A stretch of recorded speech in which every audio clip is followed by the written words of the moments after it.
Dans cette émission, Savoir marchander. L'argent des poubelles.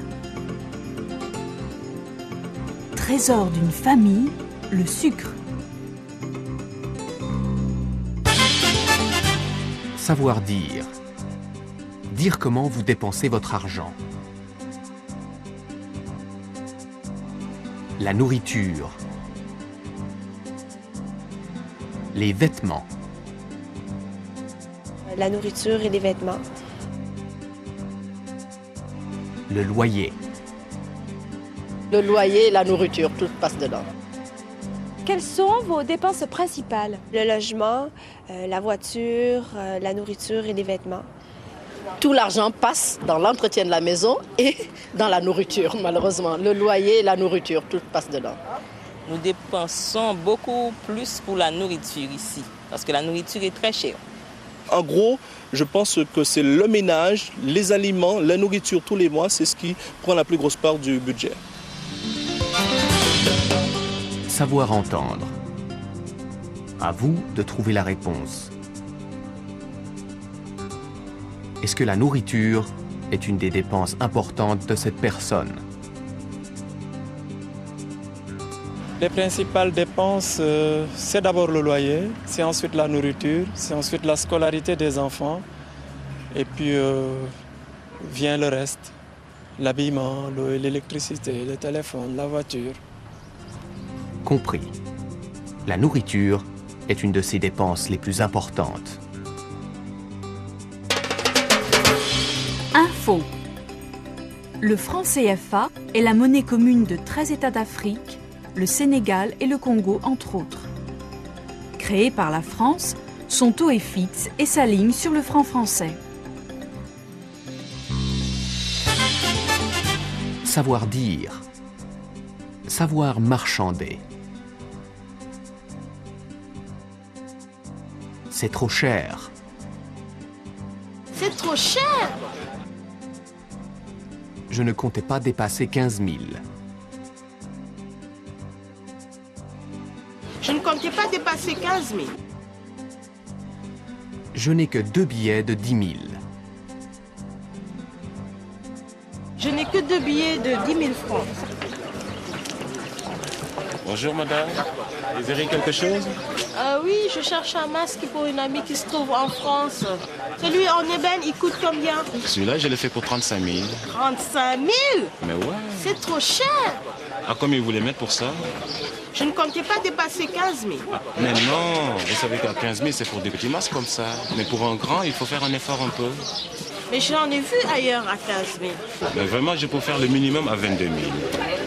Écoutez, en vérité, je n'ai que 2 billets de 10 000 francs. Je vais vous laisser parce que vous êtes très sympa. D'accord. C'est gentil. Et j'espère que ça va vous porter bonheur quand même. Merci. Merci bien. Rencontre. L'argent des poubelles.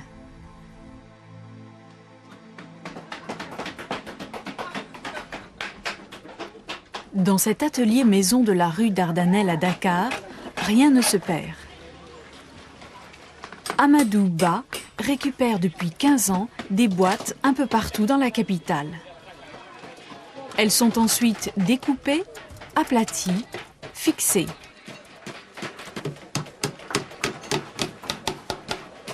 D'un tas de ferraille naissent des mallettes multicolores.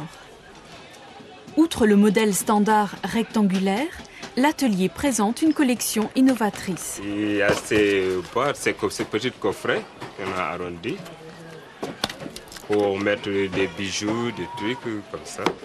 Et aussi, il y a ce modèle que vous voyez. Là, c'est pour arranger des disques compacts. Dans cet atelier, on a le cœur à l'ouvrage. Les matériaux aujourd'hui sont achetés pour satisfaire la demande. 1000 mallettes sont produites par mois. Véritable trésor pour les touristes. Il monte à l'envers là. Oui, mais c'est comme ça. Hein. La vente locale pour Amadou n'est qu'une étape. Ces mallettes voyagent déjà de par l'Europe. Il veut aujourd'hui qu'elles voyagent de par le monde. En France, on travaille avec les magasins du monde. Et maintenant, on essaie quand même de trouver en Allemagne, aux États-Unis, des partenaires là-bas. C'est ça, en gros, un peu de notre projet.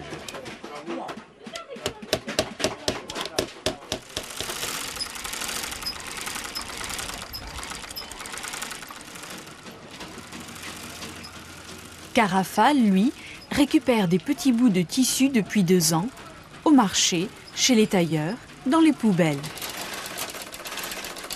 Ces bouts de tissu lui ont donné un métier. Il est aujourd'hui styliste. Avec un style bien à lui, une sorte de patchwork africain. On commence par là. Tu as vu, ça, c'est pas déchiré, tu vois. C'est des morceaux, c'est des restants. Après, c'est ici.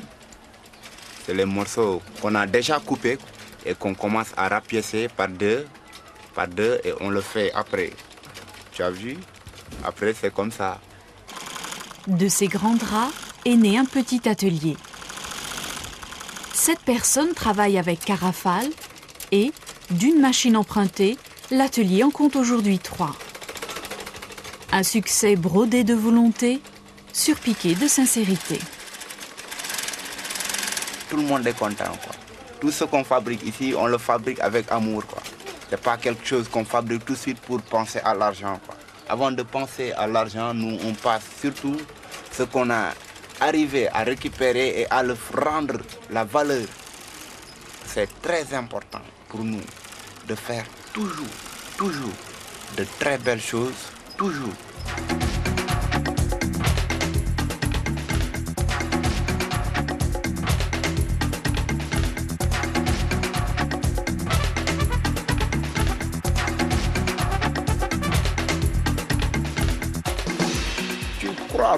J'y crois beaucoup et je suis presque sûr, je te dis.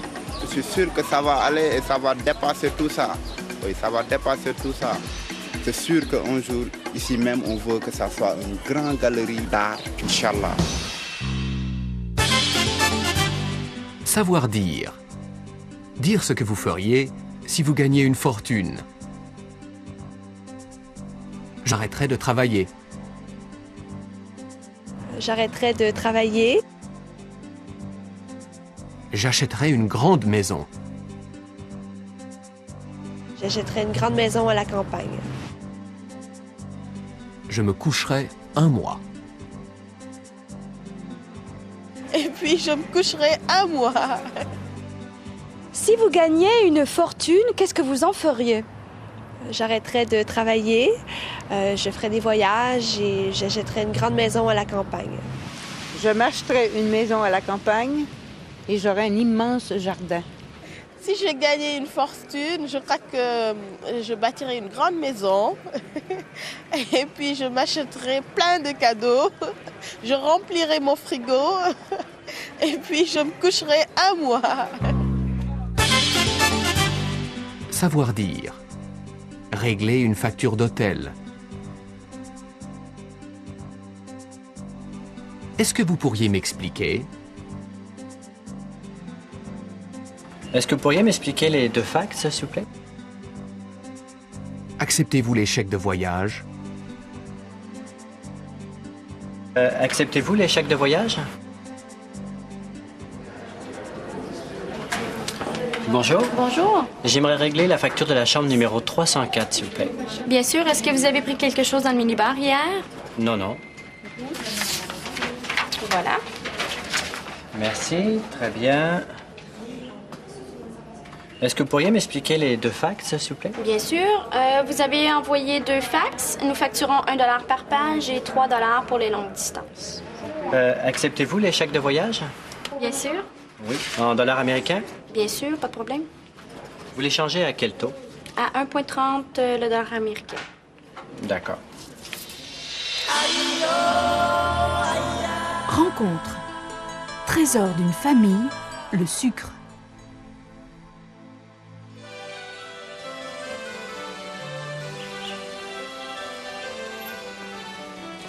Amédée Hugues Despointes, grand propriétaire terrien en Guadeloupe.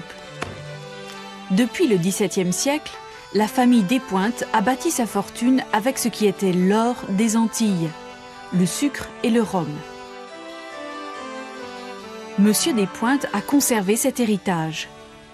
Un héritage précieux pour lui, mais aussi pour la Guadeloupe. C'est un secteur absolument indispensable à l'équilibre économique et social de la Guadeloupe. Donc je ne pense pas exagérer en disant qu'il y a 20 000 familles de la Guadeloupe qui vivent de la canne. La canne est un équilibre et les gens ne s'en rendent pas compte. Si demain matin la canne disparaissait, vous auriez ici des troubles très graves. On parle aujourd'hui de crise du sucre. La Guadeloupe, département français, rémunère ses travailleurs aux normes européennes. Les employeurs payent des charges sociales à la France. À la fin des années 60, M. Despointes est contraint de fermer ses usines, excepté celle-ci, Gardel. Par la force des choses, M. Despointes a dû trouver alors d'autres investissements. Moi, je suis très sensible là-dessus, que tous ces gens merveilleux qui travaillent avec moi, qui sont là, qui nous font confiance, que du jour au lendemain, on leur dit « bon, ben, c'est terminé, au revoir, il n'y a plus de travail, on ferme l'usine ». Alors on a réfléchi, mais nous vivons quand même dans un coin absolument extraordinaire. Est-ce qu'il ne serait pas bon d'essayer de faire du tourisme? Ces terres vendues, le tourisme a fleuri.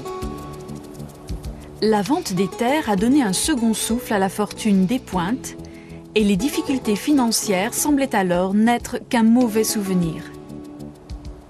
En fait, toute ma vie, ça a été une suite de dents de scie. De temps en temps, ça remontait, de temps en temps, ça redescendait. Cette fois-ci, tout allait basculer. Septembre 89. L'ouragan Hugo, en une nuit, a balayé la fortune sucrière Despointes. J'ai été complètement ruiné à Gardel par Hugo, qui a tout détruit. L'usine a été détruite complètement, tous les bâtiments ont été détruits. Ça a été une catastrophe. Au bord de la faillite, M. Despointes a vendu sa dernière usine. Les nouveaux propriétaires louent toujours 1000 hectares à M. Despointes.